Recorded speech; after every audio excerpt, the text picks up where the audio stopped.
All right, well, welcome to the video. I've got one of my clients and now friends, which is what I love about my work. All my clients turn into my friends because we work so closely together and really start, it's about community and about really connecting with each other. So it's sort of hard not to let that happen.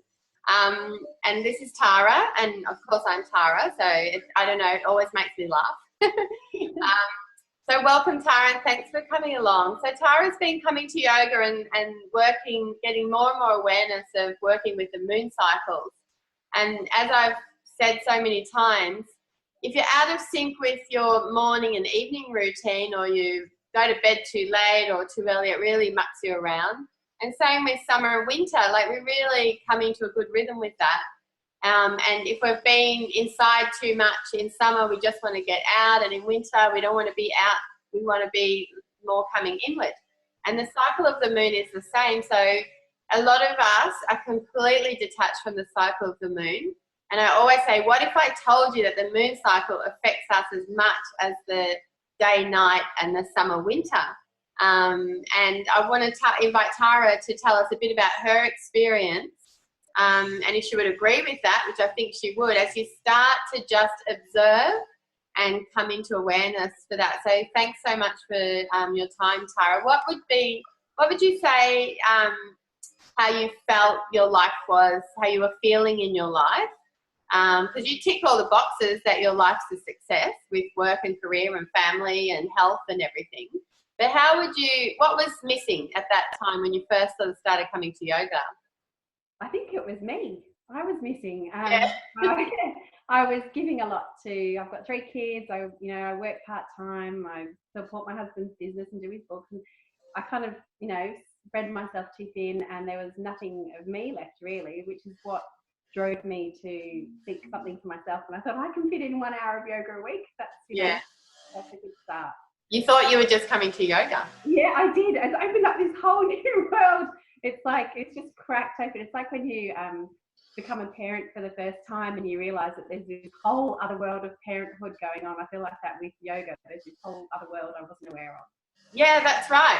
And so as you started, just probably mostly from me banging on about it all the time, probably in class, what did you first start to notice when I think for you just started observing the moon in the sky and just started noticing, didn't you? Yeah, well, to be honest, Tara, when you first mentioned it, I thought it was a bit of an out there idea. I didn't, I was like, oh, really? Oh, no, I don't know about this. And you mentioned that women's cycles, if they're in tune with the moon, cycles kind of start tuning to the moon as well. So I started gazing at the moon for a couple of minutes every night, just, when I was popping in and out of the house. And I was like, oh, actually, there is something to this. And when I started mentioning it to a few friends, it seemed like it was working for them too. Yeah. And I didn't think it was that crazy an idea. And now I almost look at the moon as my clock for the month. Okay, right. Oh, it should be, my cycle is going to be starting in, a week or so. It's kind of my clock in the sky now. Yeah, that's right. So a lot of women are unaware of the fact that pre-electricity, pre-the pill, pre-tampons, that women would generally, their cycles would run together. And we all know that experience of when you spend a lot of time with someone that your cycle starts syncing in together somehow. So there's a definite connection there for us. So as I said, pre-electricity and I guess industrialization, women would generally get their periods together with the dark moon, so when there's no moon in the sky, and would ovulate with the full moon, which makes a lot of sense since it's like a tide. Just like the moon affects the tides, the water, there's this ebb and flow in us. And so how did you, as you started to notice it, what sort of changes did you start, what sort of shifts did you start noticing in yourself or your thoughts or your life? Well, I noticed that my energy was quite linked to the moon. Sometimes I feel like full of beans, I can get loads achieved, and, I'm on fire and everything, nothing's too much. And then other times, I kind of felt like retreating from the world and being a bit quiet. And I kind of those times I wondered, oh, what's wrong? Like, you know, a couple of weeks ago I was full of beans. Am I getting sick? What's going on?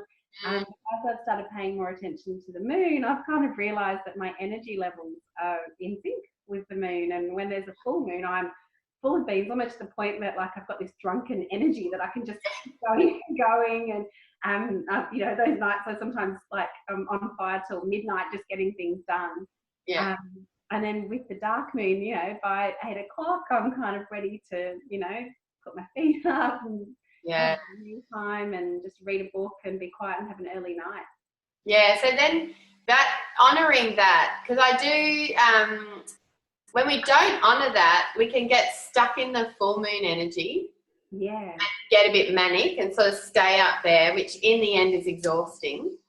But we're on adrenaline and just sort of in fight or flight, and we sort of get stuck, like, you know, being shot off like a slingshot, you know, we just keep going. Or we can get stuck in that dark moon energy of feeling lethargic and can't get ourselves, you know, motivated or inspired.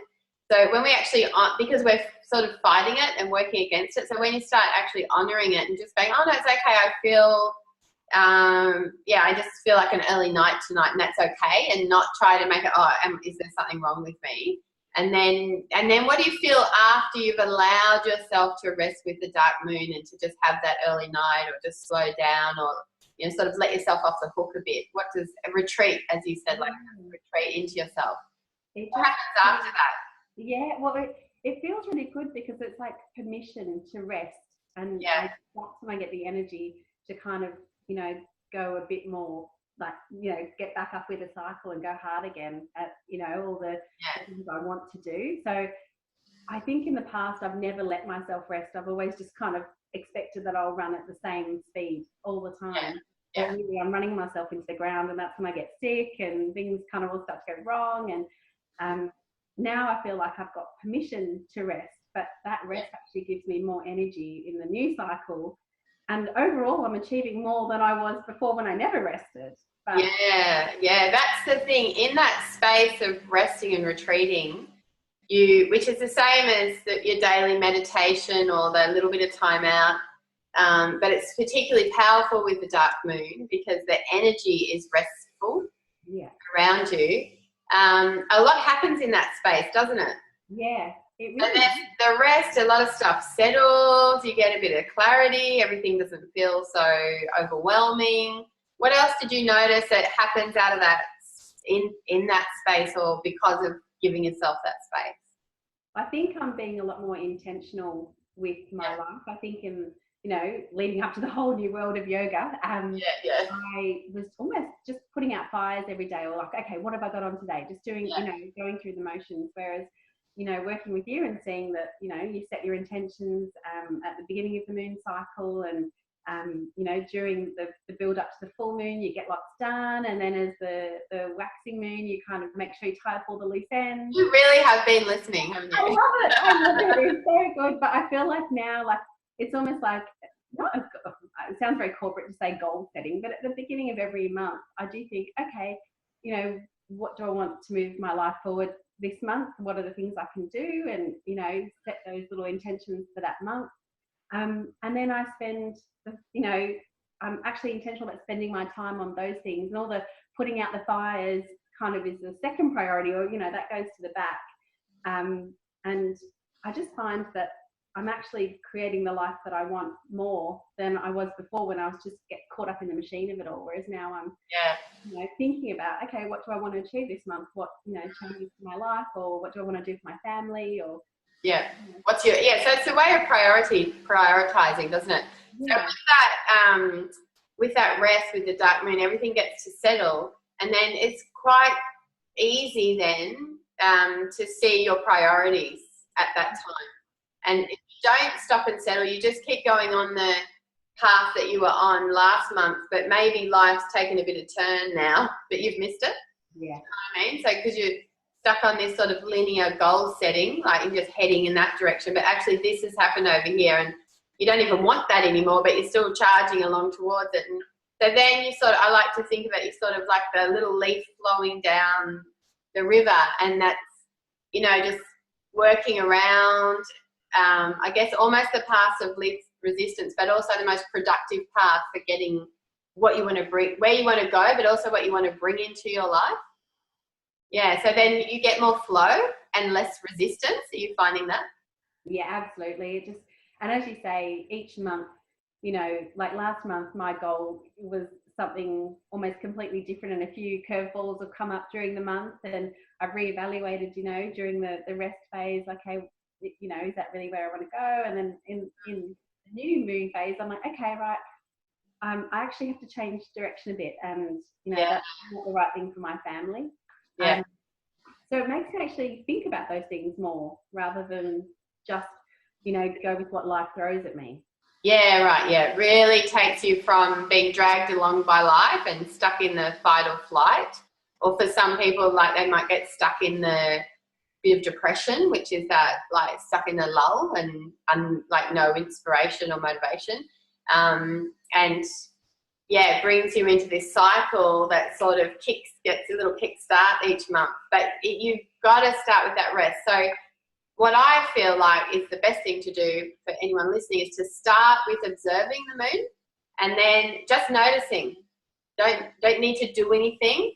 And it comes to that thing of that when you're stuck in the doing, you don't stand back and look at the big picture and reflect and let shit settle and just go reevaluate on a regular basis. Only once a month, but it feels, and at first I noticed women are like, oh, it's already a month has gone by, you know. So when people first start coming to the mini retreat, which is a nice restorative meditation relaxation evening that I do once a month with the dark moon, when they come the first time, they're like, yeah, I'm coming next month. And then they never come the next month, and I know they're not going to come because the month has come around so quickly. And then they start to realize, oh, shit, I can't even give myself 1 or 2 hours a month. Yeah. Slow down, you know. But then it's a practice that we need to come back into honouring. And that's, you know, so how have you found it? Like the more you practice, did you find yourself just forgetting about it and like tuning in on and off at the beginning, and now it's just something that you notice? Like for me, it's something I notice like it's day or night. Yeah, I really did. I noticed only if it was a full moon. Yeah. So bright that it was in my face and I couldn't ignore it. That was the time I kind of noticed it. And I even, you know, I downloaded an app recently, like to show me the cycles of the moon, like what phase we're in, and it's a bit counterintuitive doing it on my phone when I could go outside and look, but it helped me to get into the rhythm of what to expect. And now it's like, you know, if you ask me on any given day, I know, you know, whether it's a waning or waxing moon, I know. It's so good. And I'm like counting down now. Now I know I've got like a week left. I've got to wrap everything up. Yes. Oh, I get to rest at the end. It's like a well-deserved rest is just like waiting for you all the time. Yeah. I'm really like, I look forward to that rest now. And I think, okay, well, the moon's telling me to do it. So, you know, I'll do it. Yeah, perfect. So I've also, that's why I'm doing the deep winter retreat. So the deep winter retreat is going to be a 3-day retreat. You can't come, unfortunately. Yeah, so it's going to sort of take that. So the moon cycle is like winter. If you imagine the seasons and you look at the moon, it's like all the 3 o'clock in the morning, you know, that deep night, the middle of the night or the middle of winter is the dark moon. So we're going to have the retreat on the dark moon in the middle of winter to really help women to really connect with that and restore, really, you know, on that deeper level to sort of kickstart into this cycle. You do need to sort of kickstart into the cycle, don't you? Yeah, absolutely. And it takes when you first start. It's not something that clicked with me straight away. I think you probably mentioned it to me about 6 months ago. In my yoga classes, you were mentioning, you know, cycles are in tune. And is that mine? Is that your phone? Sorry. I don't know. Technology. So I took quite a few months to get into the swing of it, and as I said, I only noticed it at the full moon time. Yeah. And then now, you know, a couple of months down the track, I kind of got a little bit more into it. Whereas now, any given day, I know my husband even tells me sometimes, he's like, oh, you want to go for a moonwalk? Like in the evenings where once the kids are all settled. The guys love it because it's like the happy wife, happy life thing. Yeah, he's absolutely loving it. We're all in the flow. Yeah. It's like, when you get to rest, I get to rest. Yeah, exactly. It brings the whole that whole energy down. So what I call it managing your energy, not your time. So you start managing your energy in this rhythm, and then you get a lot more time. Like time and space sort of opens up for you. So it's not this constant being short of time, not having enough time, trying to, you know, push out that last bit of energy. Feeling like you don't have any time or space to yourself. So as you start to come into that rhythm, it sort of gives you time and it gives you space. Do you find that? Yeah, absolutely. And it's a very welcome rest. And I used to think, like, I don't know, it sounds terrible saying, I used to think I shouldn't rest. Rest is for the weak. I've got so much to do. Don't, you know, never rest. Whereas now it's so freeing to know that I can rest and still get all the stuff done. I hit it with more energy, and it's liberating to have that permission and know that everything and more is still going to get achieved. Yeah, that's right. I was laughing about this with one of my other clients. That you snooze, you lose. That's what I'm saying. Like, you know, you snooze, you lose. It's like, no, and I'm like, no, you snooze, you feel awesome, you get up and you make shit happen. You know, like that cycle. Yeah. Excellent. So it's like, what I want to say to people is that we really are, if you're not connected to the moon cycle, it's having as much effect on you as being out of sync with your morning routine and your evening routine, like what time you wake up and what time you go to sleep.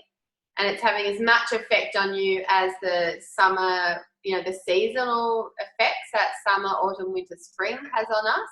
Yeah. But we're not, I honestly think it's one of the main reasons so many women are feeling exhausted and depleted and just fucking over it and feeling like you've got to be in too many places at one time because you're holding too many balls in the air all the time. So as you start to actually it's like the missing piece of the puzzle, you know? Yeah, really. Yeah. You do feel like that? Absolutely.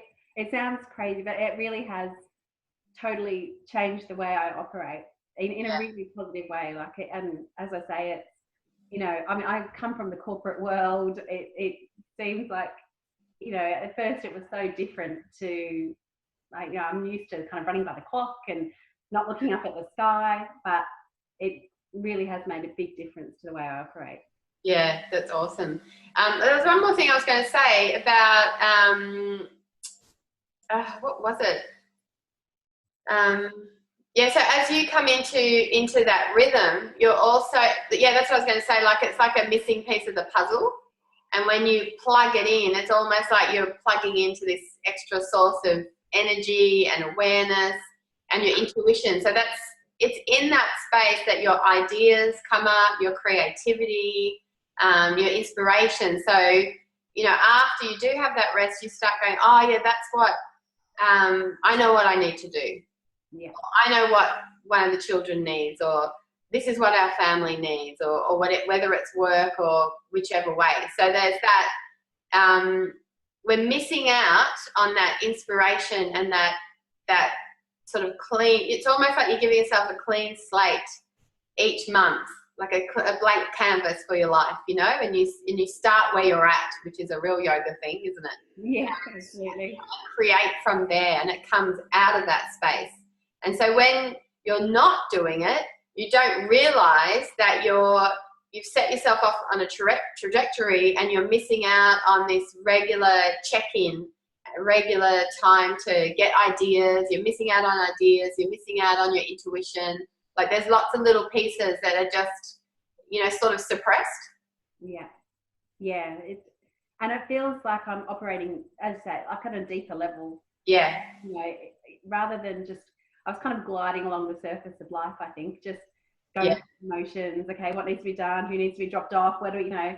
Whereas now I feel like I operate at a deeper level, and I'm kind of more in tune with, as you say, what my kids need, or where my husband's at, or So can you give us an example of something that's now of that, like from going from just micromanaging everyone's schedules, including when everyone has to eat and this and that and the other. So can you give us an example of something that's now operating on a deeper level, or something that you've organized differently or managed in a different way? I think at a very basic level, just, on the days that I pick the kids up from school, or, from after school care, I would bring them home and go straight into the motions, right? Yeah. In the shower, just get everyone sorted with their homework. Whereas now I feel like I kind of can gauge how they're feeling, what kind of a day they've had. Showers can wait for a little while, or you can, dinner can just be a few minutes later. And often I'll kind of figure out which child needs a little bit of a chat, and take a few minutes to have a chat with them and see how their day's been, and if anything's upset them, or it just feels like I'm more connected. Yeah. What's going on with everyone, and they've responded. It's funny, just those few minutes has meant that they almost come to me because they know that I'm listening more. Yeah. And they'll come to me of their own volition and tell me, I've had a really bad day today, Mum, can we have a chat?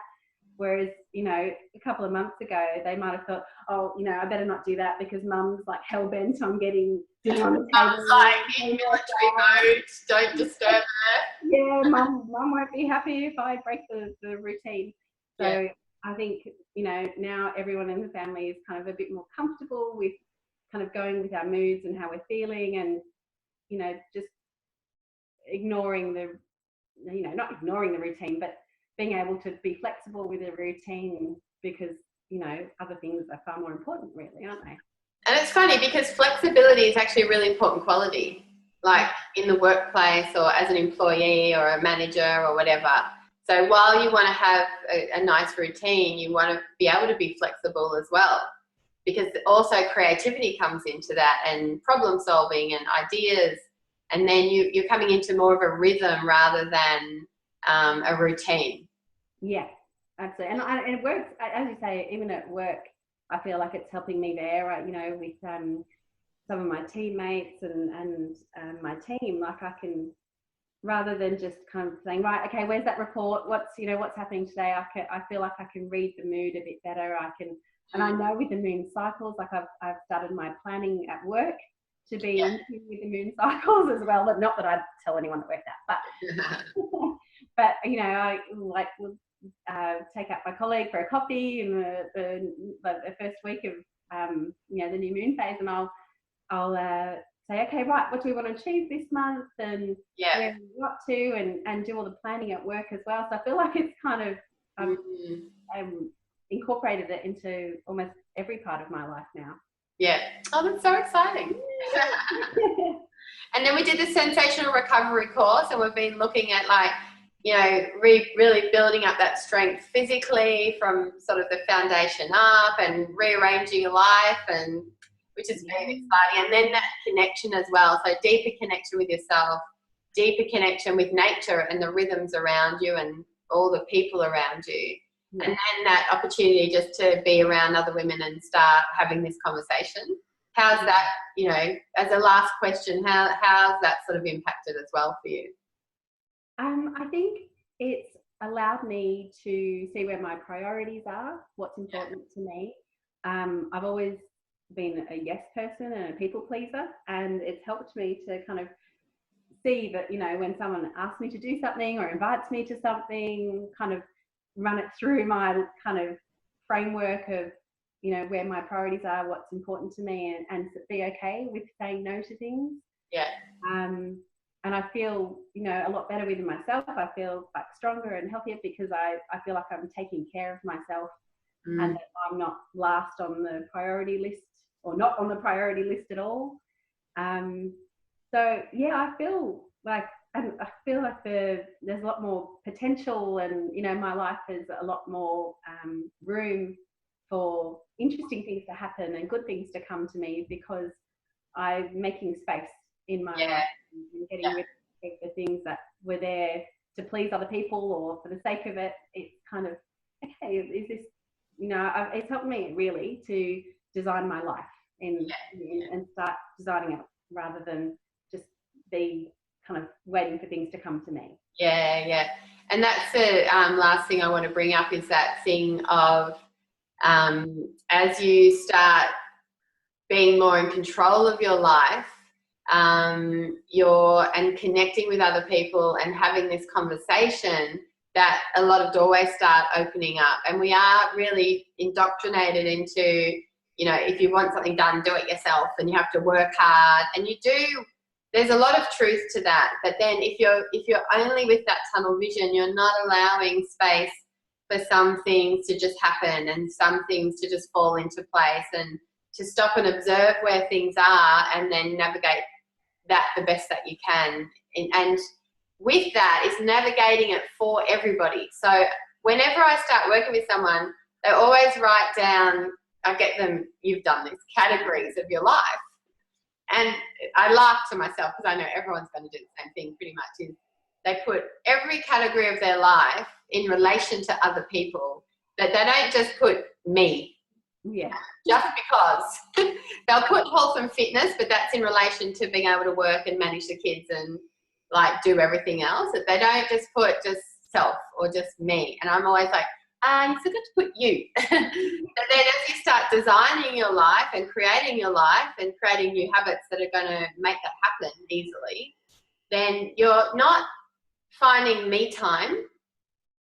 Tell me if you agree with this. You're no longer, a lot of women are trying to add me time into their schedule. So they can't come to yoga, they can't come and do a course and to get on top of shit, because, they're already overscheduled. Yeah. So you actually want to completely unschedule your life and rearrange it so that the things that you do are benefiting everyone at the same time. Yeah. As much as possible. Yeah. So it's like making a dinner that everybody's going to like, including you. Yeah.